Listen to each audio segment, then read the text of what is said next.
medyo matamis siya. Tapos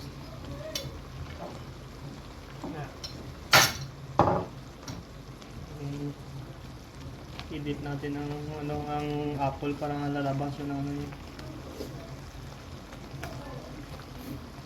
Magluluto naman tayo uli ng pork chop at with apple and orange.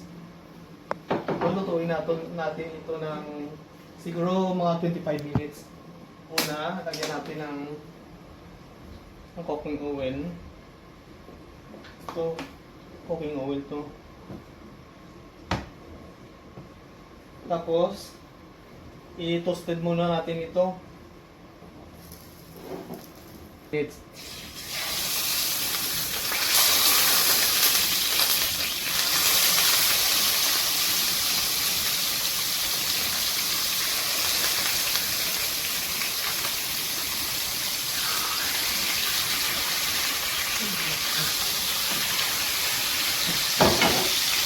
Muna tong ang pork.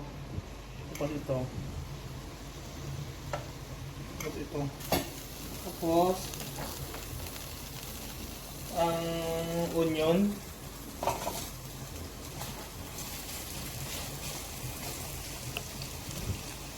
Tapos whole garlic.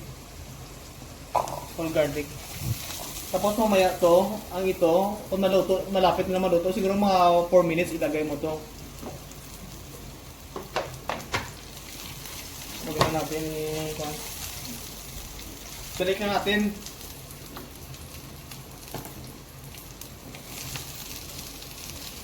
Balik na natin.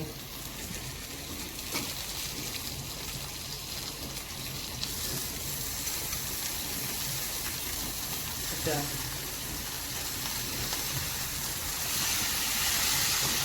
Tapos sa sabaw niya, ilagay yung balik mo. Ayan. Tapos whole black pepper to para magandang aroma niya. Tapos black pepper.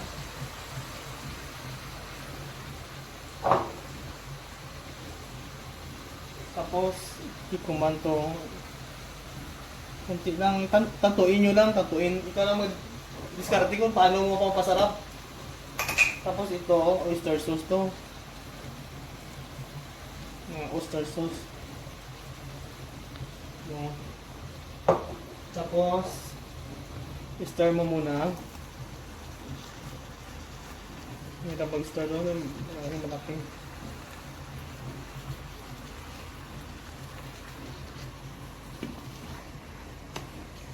Stir. Tapos hot water para mabilis kumulo ito, no? Huwag mo masyado marami na. Okay na yan.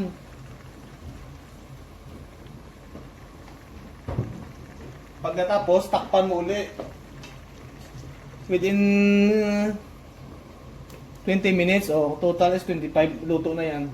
Tapos kung malapit maluto, ilagay natin ang apple at saka orange. Pwede din i-squeeze mo ang orange or hindi. Sa akin, hindi ko squeeze para may decoration.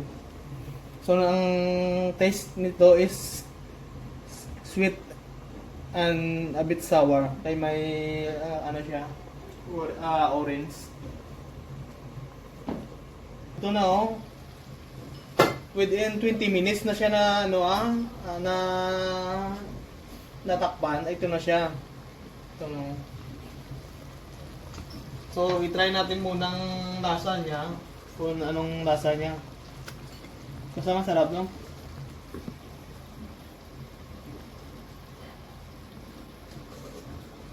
Tapos after nito, ilagay natin tong ang apple at saka orange.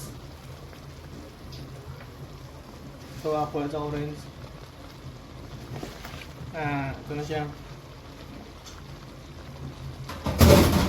Within 5 minutes ulit para papasok yun ang lasa niya na lalabas, ma-extract ang niya, ang juice. Medyo matamis siya. Tapos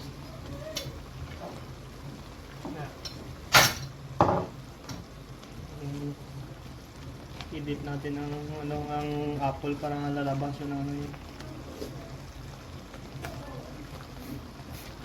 Masarap to para at least kapag may juice siya, hindi siya dry. Dahil meat to, pork chop, meat. Dapat may ano siya, may juice para masarap siya. Okay. Thank you. Luto na siya, oh. Ito na siya, oh. Kain na tayo.